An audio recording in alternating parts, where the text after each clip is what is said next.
Company. I'm Holly Furfer. Stop Loss is a film about a soldier's triumphant return home from war, but then, against his will, the Army orders him back to duty in Iraq.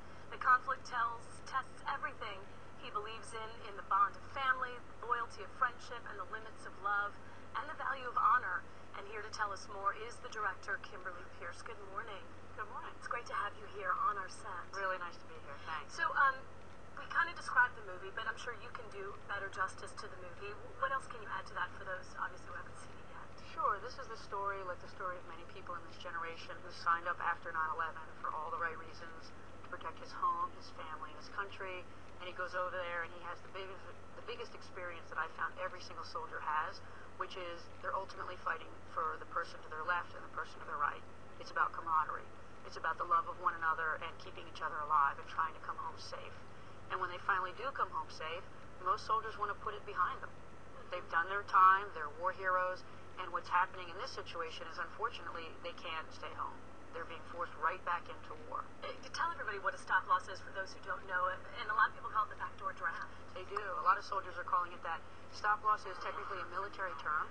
It was created after Vietnam when we had a draft, and now it's so that the president during a time of war can keep soldiers involuntarily past their time of service. Talk about the characters. So Ryan Phillippe's character, Brandon, and Channing Tatum's character. Talk about the guys in the movie. Sure. So Ryan Philippe plays Sergeant Brandon Leonard King, and Channing Tatum plays Steve Shriver. They went to high school together. They're best buddies. They signed up after 9/11. They end up both being war heroes. They lead each other through battle. They're there for one another, and they adore each other. And they're there with these other guys. Joey Gordon-Levitt plays Tommy Burgess, and they come home and they try to put their lives back together.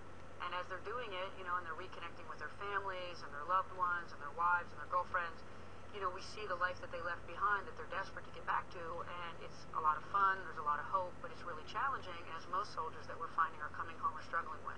And it's not just the soldiers that are being affected. I mean, talk about Abby Cornish's role, too, because those who are at home waiting for them are going on with their lives, but still a part of them is gone. Sure. The Abby Cornish role is incredibly important to me. She plays Michelle, who's the fiancée of Steve Shriver, and she's Brandon Leonard King's best friend.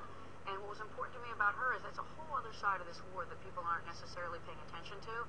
It's the wives, it's the girlfriends, it's the mothers, it's the sisters, it's also fathers and brothers, but it's the other side of war, and that's the people who are here in America waiting for their soldier to come home. And particularly with these delays, when the soldiers are sent back, it's incredibly hard on them. And I know it firsthand because my brother fought in Iraq. Yeah, talk about that a little bit, because this seems so realistic, but as you said, it started as a documentary. Yeah. I was in New York for 9/11. I unfortunately saw the towers fall. It was devastating to me as it was to all my friends. We went to vigils for the victims, and America declared war. And I knew immediately that I needed to make a movie about the soldiers, who they were, why they were signing up, what their experience was at war and upon coming home. And then not long after that, my little brother signed up. And my mother was just desperately scared and sad that something would happen to him. God forbid he would get killed, he would get wounded. And my sister, my mother, and I really lived through his deployment. But originally your goal was a documentary. Yeah. But how did it transform into a feature film? Sure. So I was IMing with soldiers in combat, which was this extraordinary experience, hearing firsthand what their lives were like. Also, my brother brought back, and I ended up finding a bunch more soldier-made videos. So the soldiers were taking one-ship cameras and putting them on sandbags or putting them on gun turrets, putting them on the ground during firefights, and basically it was an unfiltered, unadulterated version of the experience that they were having. Then they would come back to their barracks and they would cut these videos to patriotic music like Toby Keith's I'm an American Soldier, or Courtesy the Red, White, and Blue, and I love Toby Keith, so I love those songs. Or they would cut it to rock music, like Prodigy's Firestarter, or Drowning Pools Let the Bodies Hit the Floor, or AC/DC, or Linkin Park. And then when I found those videos, it was sort of like this huge cultural anthropological find. This was how soldiers were not only experiencing combat, but how they wanted to represent it. Then they would go on YouTube and they would post the videos or send them home to their family.